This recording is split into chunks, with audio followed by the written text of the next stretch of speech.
Great. So my name's Gareth Thomas, and I'm the Service Development Manager for Apex Scotland, and I'm working on Partners in Change.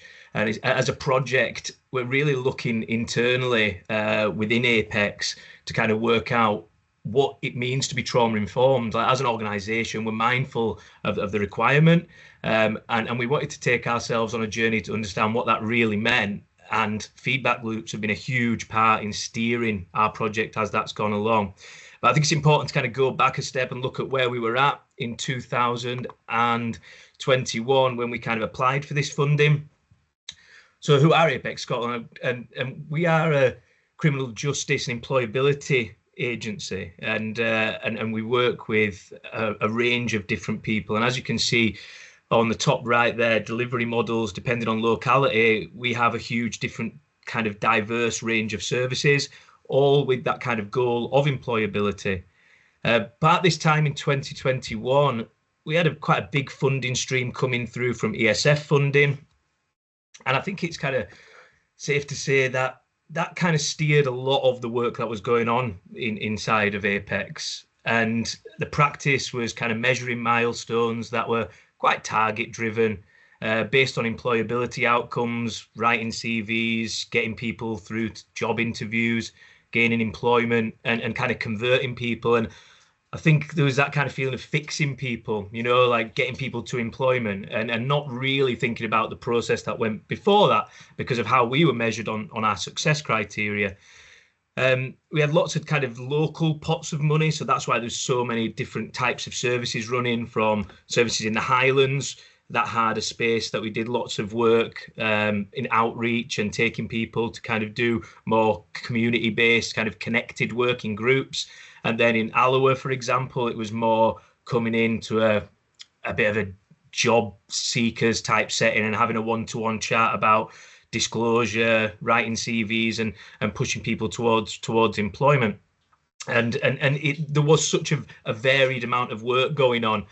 And we could kind of feel there was a bit of unrest, particularly as this funding had ended, because I think people had not resented the STEPS contract, but I think people had felt like they missed the kind of quality of those interventions that were taking place. We didn't really take stock of how people were progressing. Some people were so far away from employment, yet they were on this conveyor belt towards employment, and the work that was going in might not have necessarily been recognised. I think some people felt that their training was lacking a little bit, and there was just this kind of feeling that now this is gone, what is the future for Apex Scotland? What is going to be the direction? And so the opportunity to be part of Partners in Change was really to do some deep dive and self-assessment of what is going on in Apex. And you could see that we really wanted to hear from the people who are experiencing the services, but also the people who are delivering the services, and really kind of amplify that. And so we worked with a number of partners to set this project up. And the first partner in the centre there, the University of Dundee, they were appointed as our research partner, really monitoring and evaluating all the input from different people across the organisation. RLP, Resilience Learning Partnership, working with us, and we really wanted to work with them to really understand how trauma impacts people's access and engagement to services and learn more about their organisation and how they embed lived experience. And then Jan Montgomery is a psychotherapist who kind of wanted to work with her with staff to really upskill staff's knowledge, understand trauma, open up staff to reflect, and empower staff to feel like they can challenge and their voices can be heard, and really kind of think about who is the person that you bring to service delivery, because that's a real crucial part of service delivery. If you're going in angry, wound up, or not regulated yourself, that will transfer over to the person that you're working with. And so we really wanted to bring about awareness of that and really think about staff care, vicarious trauma, burnout, moral fatigue, and so on. And I think as three partners to work together with their experience, we also wanted to create a climate where people really felt like they could speak to these partners, as well as myself and the leadership. These partners were able to kind of gain feedback, engage conversations with people, and really open up the realms of conversation that some people might have felt uncomfortable with before. You know, it's like if you send out a survey saying, how is your well-being, or how are you feeling in your work? Are you valued? People kind of tell you what you want them to hear. But what was happening here is the University of Dundee are observing all these interactions. You know, we're having staff training with Jan, RLP are leading on training, and that kind of leads me into the next slide. Lots of different kind of feedback loops were taking place. So start from the left, the staff focus groups that were led by the University of Dundee were kind of moving around the country and really opening up discussion. What is it like to work for Apex? Do you feel a sense of belonging working for Apex? Are you attached more to your funding stream, or kind of a sense of identity of what we're doing as an organisation?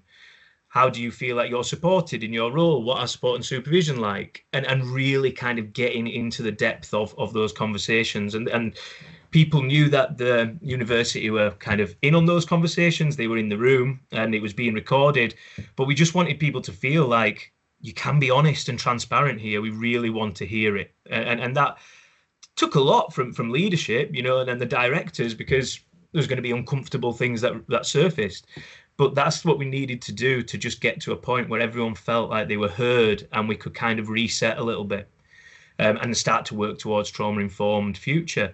The participant focus groups led by RLP, it wasn't just a one-off focus group, it was a series of focus groups. I think it was 6 in total, where that group got to know each other. They got to kind of feel comfortable exploring different themes, different things that have come up while accessing services with Apex, and broader.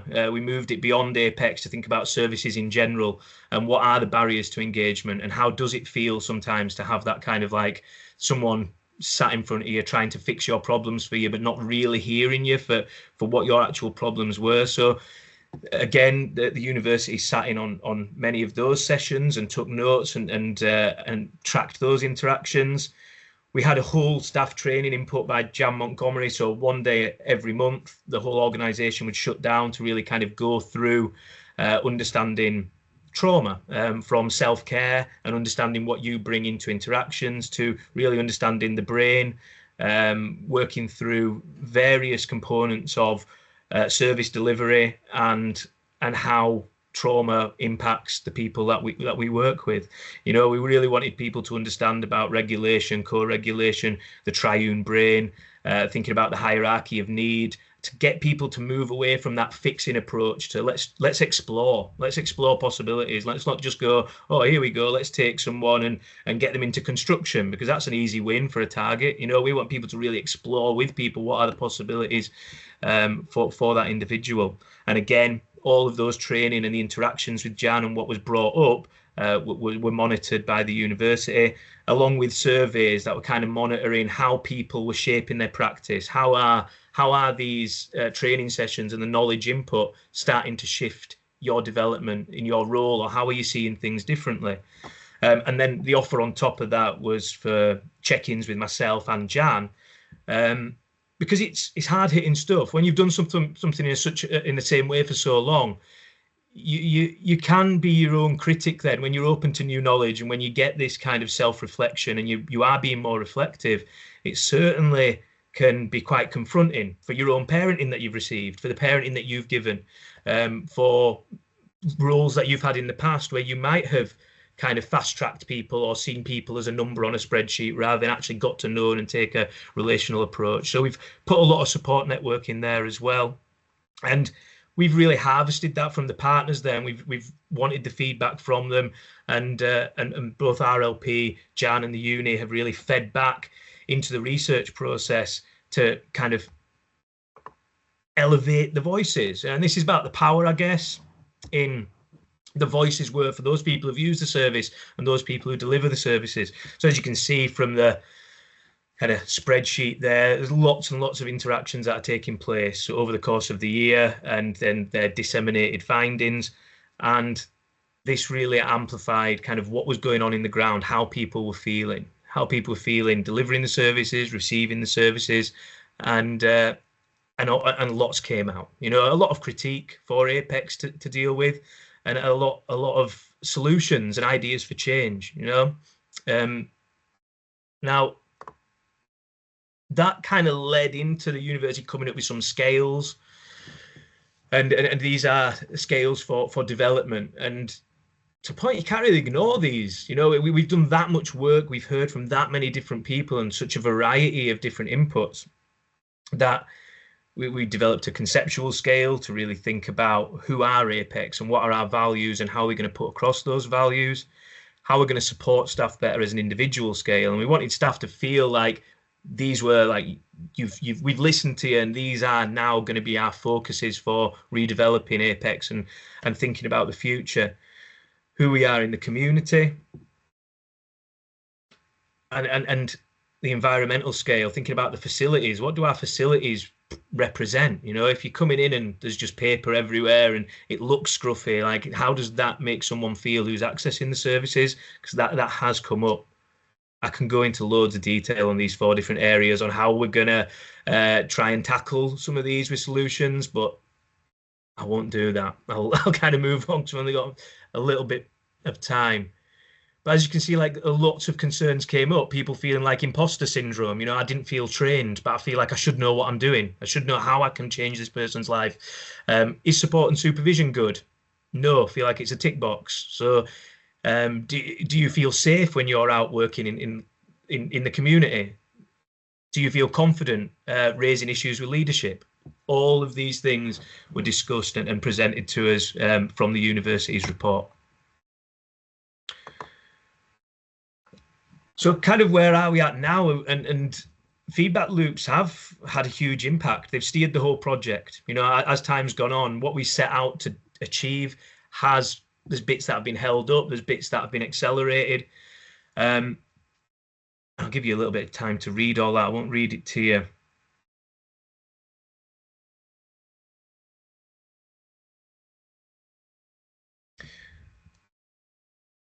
But I'd like to feel like the shift in power dynamics has really been about people feel confident with their voice, and some of the bits that have come about are like the CEO to practitioner. Our CEO can phone a practitioner now and say, look, I just wanted to check in about this, whereas that would have never happened previous. You know, it would have felt like you've got to go through certain lines of inquiry, or you've got to kind of follow a certain protocol to speak to someone who holds a different position of power. We've got kind of check-in moments like a Monday huddle for managers and people that can jump on between 11 and 12 to kind of raise different issues or to seek advice. Best practice working groups for staff now. We've done a lot around practitioner resources, because what had come up is practitioners felt like some of their resources were outdated or they were having to create their own resources. And so there's that lack of consistency in what's being delivered and the diet of what people are getting. And with all the changes that are going on just now, we have got a new CEO. Over a year ago, there was a new CEO. So there is lots of change going on, which really helped our project, to be honest, as well, because that accelerated some of the change taking place. But the employee engagement forum has kind of helped people feel like they're having a say in the changes and the kind of future for Apex. With any big changes, whether that be a staff restructure of roles, or whether that be like changing job descriptions and so on. But yeah, I feel like we're at a real more transparent phase now in Apex, and it's not perfect. Right? I think this maybe made it out to feel like we've resolved this, we've sorted it. It's not, and Shamila's delivering training still now, and there's still lots surfacing of staff feeling uncertain about certain bits or not confident to raise certain things, but we're pulling it into the process, and we're open to hearing that, and I think that's been the greatest learning, that you make yourself vulnerable and you open it up for unfiltered kind of feedback, and it really helps you kind of self-assess who you are as an organization and can work with that information.